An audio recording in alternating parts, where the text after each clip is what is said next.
אלכסנדר טרופנוב. כמו שהבטחתי לכם, אני רוצה להעביר לכם מסר. דבר ראשון, אני רוצה להגיד שמצבי טוב ואני בריא. וזאת למרות שהצבא הישראלי וחיל האוויר ניסו להרוג אותי מספר רב של פעמים. ותודה לאל שהיום אני יכול לדבר מולכם, ותודה לפעילים של שרי אל-קודס שדאגו לי ושמרו עליי. עכשיו אני רוצה להגיד לכם את האמת.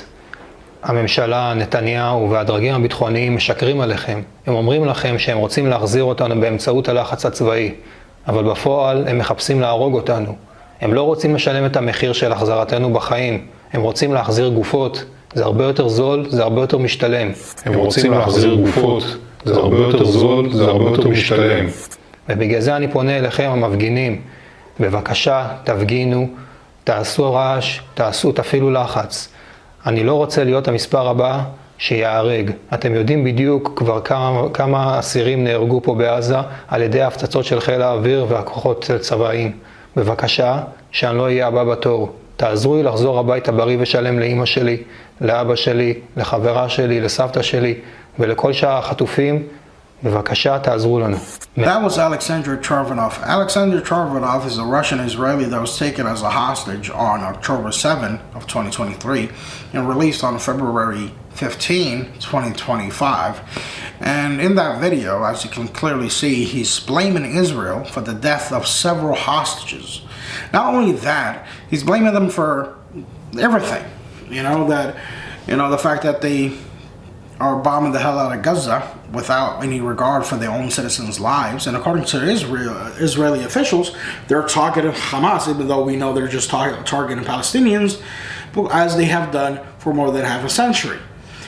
Is to kill as many Palestinians as they possibly can so they can displace the rest and steal their land. That is their goal. That have been their goal. That is clearly what's happening now. Anyway, it makes sense that the hostages were bombed and killed by Israel because of the indiscriminate bombing and them targeting Hamas, who have the hostages in the first place. That being said, his statement in that video kind of correlates with another statement that a hostage made after she was released in the first stages of this genocide, and after she was rejected by Israel, mind you. So basically, what I'm saying here, I'll give you clear context because I feel like I'm not being coherent. Hamas offered to return the hostages, and Israel said no. They said no. And they had to call Red Cross to come pick up these two elderly women. And one of these women came out and said that Israel knew about the attacks before the attacks happened. 2 weeks before the attacks happened, and did absolutely nothing to prevent it. And other witnesses that were there on October 7 came out and said that Israel killed their own citizens. This is public information. You can clearly go research it. It's on Google, and they confirm it themselves. Israel does. And Israel confirms it themselves that yes, there's been friendly fire. That's what they said, but they killed more people on October 7 than Hamas did. Facts. Just stating facts. Anyway, this Israeli terrorist state is desperate. It's honestly very desperate. Now, they're trying to lie and say, well, no, now we analyze this entire family. If you haven't heard, an entire family of... It's just unfortunate. It's really sad, honestly. A man and his wife and two of their children, babies, toddlers, were also killed. And they were killed, according to Alexander Charvanov, due to the missiles and the attacks and the indiscriminate bombing of Gaza. And again, like I said, it all lines up. Yeah, it makes sense that they were killed their own citizens because they bombed the hell out of Gaza where the citizens are located in. That being said, they took their body and they analyzed their body and determined that this entire family was killed on October 7 or around the early stages of this genocide against the Palestinians. And it wasn't because of their bombing of Gaza, which, again, doesn't make sense. It's clearly nonsense.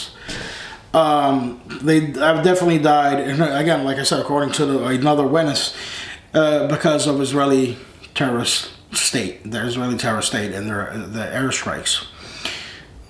So let me move on, bro. Let me move on. I just wanted to make that very clear to you guys because I feel like there's so much bullshit out there. You can't tell the truth from the fake, but if you just decide to think about it, even a little bit, just rationalize, like, you know, just think rationally about the whole situation. You can clearly see this country, it's not even a country, it's a terrorist state, are terrorists. You know, like, they've been terrorists from the very beginning, you know, the entire history. They were taken in as refugees by the Palestinians, embraced by them. They taught them their trade in their land and how to farm. And they went ahead and backstabbed them and claimed the land was theirs. You know, how crazy is that? Honestly, think about it. How crazy is that? It's not gonna last. It's not gonna last. Honestly, it's not.